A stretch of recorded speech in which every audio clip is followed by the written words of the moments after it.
नटखट कान्हा की मुस्कान। वृंदावन की भोर अपने साथ एक अलग ही मधुरता लेकर आती थी। यमुना के तट पर बहती मंद समीर, कदम के वृक्षों की छाया, कोयल की मधुर कूक और मंदिरों से आती शंख ध्वनि पूरे वातावरण को दिव्यता से भर देती थी। उसी वृंदावन में एक नन्हा बालक था, जिसकी मुस्कान मात्र से हर दुख दूर हो जाता था। वो था नटखट कान्हा।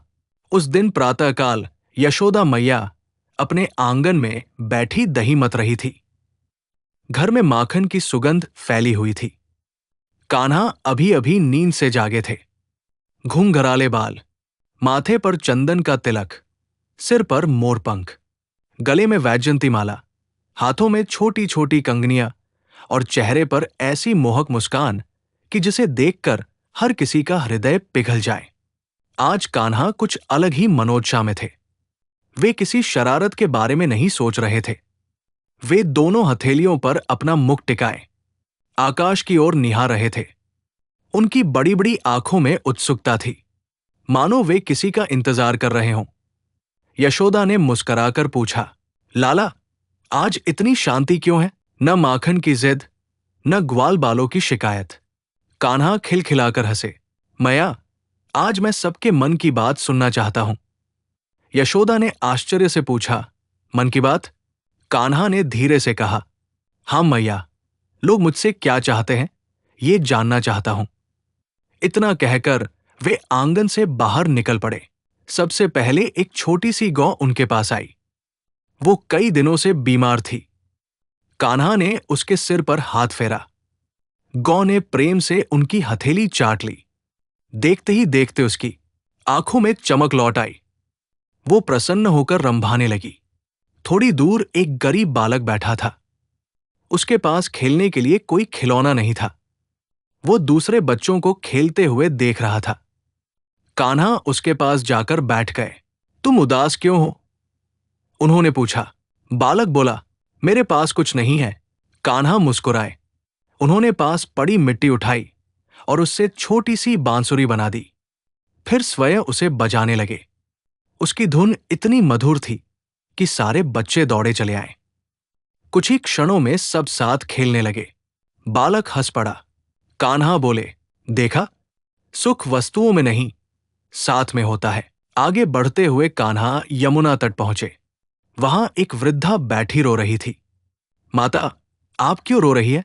वृद्धा ने कहा, मेरे बेटे नगर चले गए हैं, वर्षों से लौटे नहीं। अब जीवन अकेला लगता है। कान्हा ने मुस्कुराकर उनका हाथ थाम लिया। जब तक प्रेम जीवित है, कोई अकेला नहीं होता। इतना कहते ही आसपास खेलते बच्चों ने वृद्धा को दादी कहकर घेर लिया। कोई उनके लिए फल लाया, कोई जल।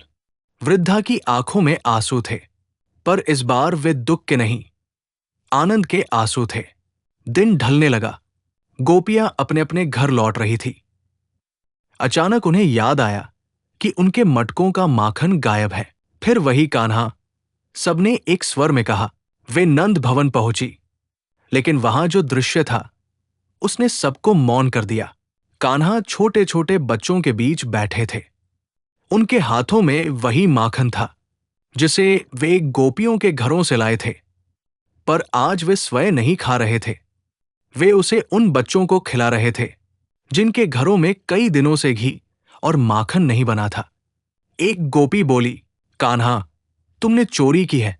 कान्हा मुस्कुराए। यदि किसी के घर का थोड़ा सा माखन किसी भूखे बच्चे की मुस्कान बन जाए, तो क्या वह चोरी है या सेवा? सभी गोपियां एक दूसरे का मुख देखने लगी। उनकी शिकायत पल भर में स्नेह में बदल गई। एक वृद्ध गोपी आगे बढ़ी। लाला, तुम सचमुच बड़े नटखट हो। कान्हा ने भोलेपन से पूछा। मैंने क्या किया? सभी हंस पड़े। संध्या के समय पूरा वृंदावन मंदिर में एकत्र हुआ। दीपक जलाए गए, भजन गूंजने लगे। यशोदा ने देखा कि कान्हा फिर उसी मुद्रा में बैठे हैं, दोनों हथेलियों पर ठुड्डी टिकाए, बड़ी बड़ी आंखों से सबको निहारते हुए, जैसे संसार का सबसे सुंदर दृश्य उनके सामने हो। उन्होंने पूछा, क्या देख रहे हो लाला? कान्हा ने धीरे से उत्तर दिया, मैया, जब किसी के चेहरे पर प्रेम की मुस्कान खिलती है तब मुझे लगता है कि संसार अभी भी सुंदर है। यशोदा ने उन्हें अपने हृदय से लगा लिया। उस रात वृंदावन के हर घर में एक नई शांति थी। किसी ने सीखा कि दया सबसे बड़ा धन है। किसी ने जाना कि बांटना ही सच्ची समृद्धि है। वे उस मासूम मुस्कान में बसते हैं जो बिना किसी स्वार्थ के दूसरों के जीवन में आनंद भर दे। नन्हे कान्हा की वो भोली मुस्कान आज भी यही संदेश देती है। जिस हृदय में प्रेम है वही वृंदावन है।